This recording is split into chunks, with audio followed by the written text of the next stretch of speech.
basta imaginar a seguinte cena. De um lado, a gente tem dezenas de monitores brilhando com gráficos, algoritmos operando em milissegundos e planilhas complexas rodando sem parar lá nos escritórios da Faria Lima. O puro frenesi tecnológico, né? Exato. E do outro lado, um pergaminho milenar, super empoeirado, escrito à luz de velas no meio do deserto há milhares de anos. Olha, são dois mundos que, à primeira vista, não deveriam compartilhar absolutamente nada. Nenhuma conexão aparente. É o ápice do imediatismo tecnológico colidindo de frente com a paciência ancestral. E, no entanto, quando a gente tenta entender o comportamento de quem realmente sobrevive e prospera no mercado financeiro ao longo de décadas, esses textos antigos parecem ter respostas precisas. Respostas para problemas que até os supercomputadores ignoram. Em mãos um dossiê profundo sobre bebê seguridade. A famosa BBSE3 na bolsa. Isso. E a nossa missão aqui é avaliar esse gigante sob a ótica da estratégia de build and hold.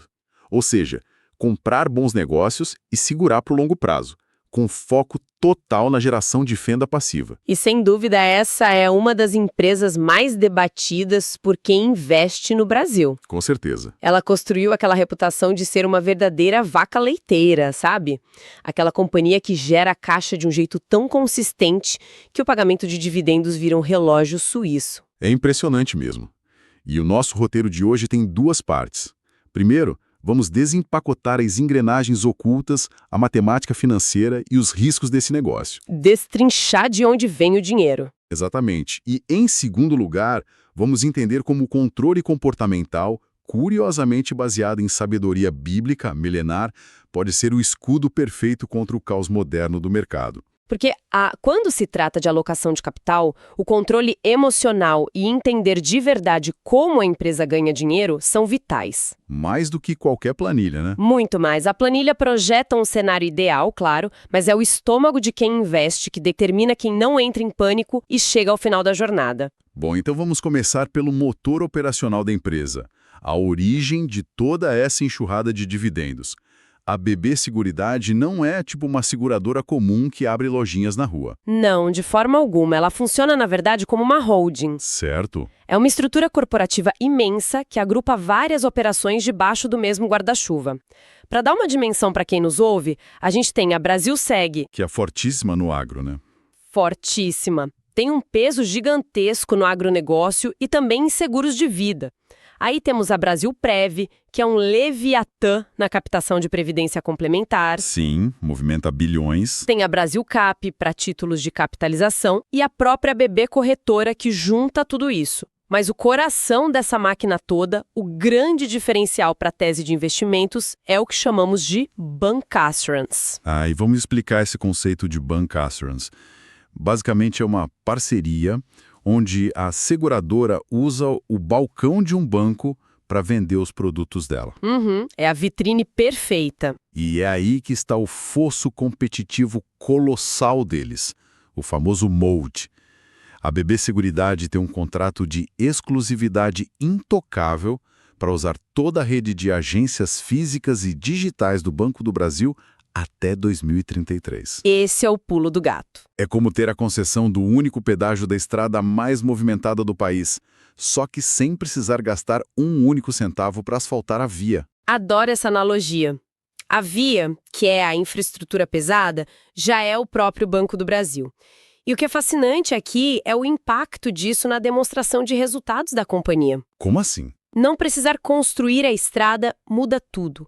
O modelo de negócios é extremamente asset light, ou seja, leve em ativos. Não entendi. Pensa numa indústria tradicional, tipo uma siderúrgica. Para crescer, ela precisa comprar terrenos, construir fábricas, investir em fornos imensos. E geralmente se afundar em dívidas para financiar isso tudo. Exato. A BB Seguridade simplesmente pula essa etapa. Ela não imobiliza capital abrindo agências próprias. E o resultado direto disso é que a empresa opera com dívida líquida zero. Peraí, vamos questionar isso rapidinho. Qualquer manual básico de finanças diz que ter dívida zero não é necessariamente bom. Geralmente é ineficiência, porque o capital de terceiros é mais barato. Sim, a teoria tradicional ensina que as empresas devem se alavancar para crescer mais rápido. Então por que a BB Seguridade ignora essa regra e mesmo assim lucra tanto? Essa provocação é excelente. A alavancagem otimiza o retorno, sim, mas para empresas que precisam de capital intensivo. A BB Seguridade quebra a regra justamente por causa do bancassurância. Ah, claro. Eles não têm onde gastar. Exatamente. Se eles tomassem dívida, iam fazer o quê com o dinheiro? Eles não precisam de fábricas, o crescimento vem da base de clientes que o banco já tem. Tomar dívida seria só acumular dinheiro ocioso e pagar juros à toa. Faz todo sentido. E a consequência disso aparece na métrica de eficiência, que é um absurdo. O retorno sobre o patrimônio líquido, o ROI, varia ali entre estratosféricos 83% e 92%. É o ápice da rentabilidade corporativa. É surreal. Para cada R$ 100 de patrimônio, a empresa gera quase R$ 90 de lucro em um único ano. Nenhuma indústria pesada no mundo consegue replicar isso.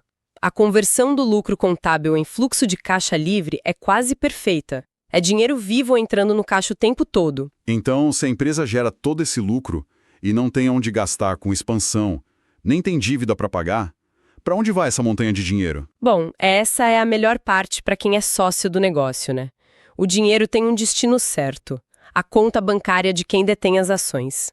E aí a gente entra na matemática da colheita. Os famosos dividendos. Exato, o histórico de pagamentos, o payout, fica sistematicamente na faixa de 80% a 96% do lucro líquido. Só para materializar isso para a audiência, as projeções para 2025 apontam uma distribuição chegando a quase 8 bilhões e 700 milhões de reais. Devolvidos direto para os acionistas, o que dá um dividend yield histórico gerando entre 11,5% e 13% ao ano. É um absurdo de alto. E tem um detalhe genial de como isso funciona no Brasil. A correção pela Selic, né? É isso mesmo. Os pagamentos costumam ser semestrais, mas o valor declarado lá no balanço sofre correção pela taxa Selic entre o dia do anúncio e o dia do depósito efetivo na conta. É uma proteção fantástica. O dinheiro não fica lá perdendo valor para a inflação enquanto a pessoa espera receber. Ele fica rendendo juros. Mas olha, aqui a coisa fica realmente interessante. Vamos somar os fatos. Vamos lá. A empresa líder distribui quase 90% dos lucros, não tem dívida e ainda executa programas super agressivos de recompra de ações. Recolheram mais de 55 milhões de ações do mercado recentemente. Exato.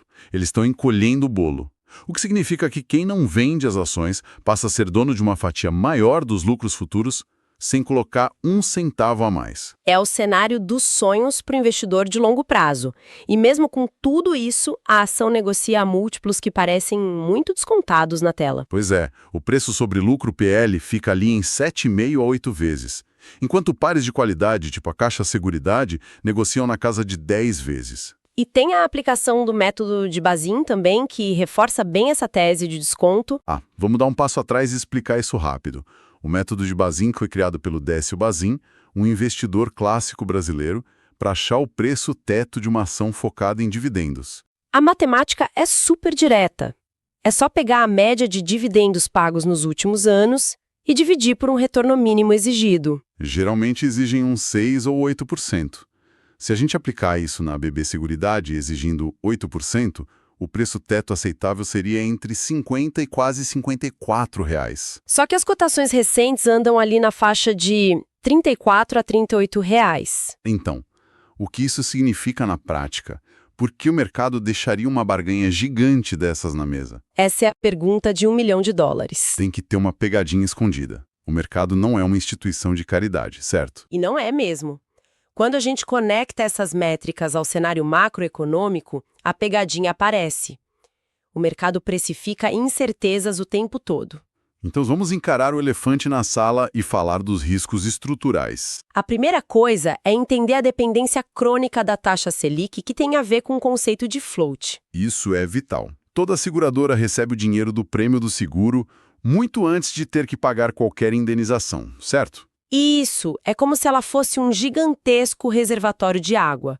O dinheiro dos clientes fica parado lá, e enquanto espera, a seguradora investe essa montanha de dinheiro em títulos públicos seguros, rendendo a taxa Selic. Então a seguradora ganha dinheiro vendendo a pólice e também rentabilizando esse reservatório enorme. Brutal. A matemática mostra que cada queda de 1 ponto percentual na Selic reduz o lucro líquido da BB Seguridade em cerca de R$ 100 milhões na hora. Na hora. E é uma gangorra cruel, porque de um lado juros altos enchem esse caixa com rendimentos, mas por outro lado travam a economia. As pessoas tomam menos crédito no banco. Isso afeta os seguros prestamistas, aquele seguro de vida atrelado a empréstimo que quita a dívida se a pessoa perder o emprego ou falecer. Se o banco vende menos crédito, a seguradora vende menos seguro prestamista. Mas se a Selic cai... Eles vendem mais seguro, só que o rendimento do caixa despenca. Exato. É um negócio muito cíclico. Teoricamente, isso serve como um amortecedor, um lado compensa o outro. O problema é quando várias engrenagens sofrem choque ao mesmo tempo. E o maior choque vem do céu, né? O risco climático. Sem dúvida, a Brasilseg é líder absoluto em seguro rural no país. E seguro rural no Brasil, bom, não é brincadeira. O impacto do El Niño e do Laninha é devastador. A gente viu secas históricas dizimando safras no sul e no centro-oeste recentemente. Quando isso acontece, a sinistralidade vai às alturas. A empresa tem que abrir os cofres e pagar fortunas em indenizações. Engole as margens operacionais de um trimestre inteiro em semanas. É um risco seríssimo. E a lista de dores de cabeça não para no clima. Tem a concentração de receita. Mais de 90% vem só do balcão do Banco do Brasil. O que cria uma sombra gigante para 2033, quando esse contrato acaba e precisa ser renovado. E ainda tem o risco fiscal, a nova reforma tributária. Nossa, essa é complexa. Sim, o IVA dual com a CBS e o IBS tende a elevar muito a carga tributária sobre os prêmios retidos pelas seguradoras. E repassar isso para o cliente final no mercado competitivo é dificílimo. Então, quando a gente junta risco de queda na Selic, desastres climáticos no agro e reforma tributária, cria-se a tempestade perfeita. e o mercado reage. Para o horizonte de 2026, relatórios de bancos gigantes como Safra e JP Morgan chegaram a recomendar a venda da ação, projetando que os lucros poderiam recuar lá para a casa dos 8 bilhões e 600 milhões. É um cenário que testa a convicção de qualquer pessoa. Imagina o pânico visceral. A pessoa investe para o longo prazo, abre o noticiário e vê analistas mandando vender porque o lucro vai despencar. A cotação balança e a paciência evapora na hora. E é exatamente nesse ponto crítico que a nossa análise muda de marcha. Chegamos na perspectiva inusitada do início do episódio. Como não apertar o botão de vender no fundo do poço? É aqui que entram os fundamentos comportamentais da sabedoria bíblica para blindar a mente. Pode soar muito exótico misturar textos antigos com Selic e múltiplos de mercado, mas a conexão é fantástica. A ponte que une esses dois mundos é a psicologia humana. O pânico na crise e a ganância na alta não mudaram absolutamente nada nos últimos milhares de anos. É a mesma coisa sempre. A estratégia de build and hold exige uma paciência inabalável e a Bíblia funciona como um dos melhores manuais de finanças comportamentais da história. E a nossa pesquisa resgata Provérbios capítulo 21, versículo 5.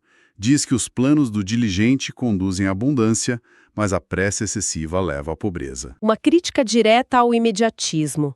Aquela ansiedade crônica de tentar ficar rico da noite para o dia, pulando de galho em galho a cada notícia ruim. E sobre aquele medo legítimo do Laninha destruir o agronegócio ou da renovação do contrato em 2033? A resposta comportamental para isso é diversificação. E Eclesiastes 11:2 fala exatamente disso. Reparte a tua porção com 7 e ainda até com 8, porque não sabes que mal haverá sobre a terra. É um reconhecimento humilde de que o futuro é incontrolável. Não importa se a BB Seguridade é uma máquina de dinheiro. A prudência exige não colocar todas as fichas no mesmo tabuleiro, né? Exato. E tem um componente ético fortíssimo nessa análise também. O conceito da mordomia, que aparece em 1 Coríntios 4:2. Sim, a ideia de que somos apenas administradores dos recursos e devemos geri-los com responsabilidade. No mundo moderno, isso se traduz em governança corporativa e impacto social. E a BB Seguridade está listada no novo mercado da Bolsa com certificação nível 1 do IGSC. Que é um padrão rigorosíssimo de transparência para empresas de economia mista, mitigando riscos de corrupção ou interferência política. Mas e a utilidade real do negócio deles? Aí entra o valor social. Eles amparam vulnerabilidades. Seguro de vida evita que uma família desmorone após uma tragédia. Seguro rural impede a falência de pequenos agricultores numa seca severa. Garante a produção de alimentos do país, no final das contas. E isso, alocar capital aí não é só buscar rendimento, é participar de um negócio moralmente útil. O que muda completamente o peso na hora do pânico. Mas como isso ajuda a lidar com a volatilidade irracional da ação no dia a dia? A chave de defesa definitiva está no alerta de 1 Timóteo 6, sobre o risco do amor ao dinheiro. O antídoto contra a especulação cega. Quem tem obsessão por dinheiro entra em desespero quando o lucro cai temporariamente e acaba vendendo na baixa para correr atrás da próxima ação da moda. Mas para quem foca nos fundamentos, significa suportar os vales. Aqueles anos que o clima destrói o balanço. Com a tranquilidade de quem sabe que o fluxo de caixa de longo prazo continua intacto. É gerenciar o patrimônio com diligência de verdade. Uma blindagem psicológica perfeita. Bom, resumindo a nossa imersão profunda de hoje, a BB Seguridade é, inegavelmente, uma geradora de caixa impressionante. Cresce sem precisar de dívidas, negocia múltiplos super atrativos e recompensa a paciência com dividendos generosos protegidos pela Selic. Mas ela cobra um pedágio emocional altíssimo. Precisa de estômago de aço para suportar a montanha-russa da taxa de juros, o caos climático no agro e a reforma tributária. E a lição mais valiosa é que o maior risco em qualquer tese nunca está só nas projeções macroeconômicas. O risco real, que destrói fortunas, é o comportamento humano. O medo, na hora errada. Exato. Estratégias duradouras exigem diligência contínua e diversificação. A matemática moderna e a filosofia milenar concordam plenamente nisso. Totalmente. Mas para fechar, a gente começou nossa conversa falando da absoluta incerteza do amanhã, certo? Uhum. E sabendo muito bem que toda a vantagem competitiva da BB Seguridade depende quase 100% do balcão e das agências do Banco do Brasil. Aquele pedágio exclusivo na rodovia que já está pronta. Exatamente. O que aconteceria se um avanço extremo de inteligência artificial ou a adoção em massa de finanças descentralizadas, as DeFi, simplesmente tornasse o conceito de agência bancária completamente obsoleto na próxima década? É uma mudança de paradigma. Até que ponto um fosso competitivo que hoje parece indestrutível consegue sobreviver às rupturas de uma tecnologia que a gente nem consegue prever? Fica aí o questionamento.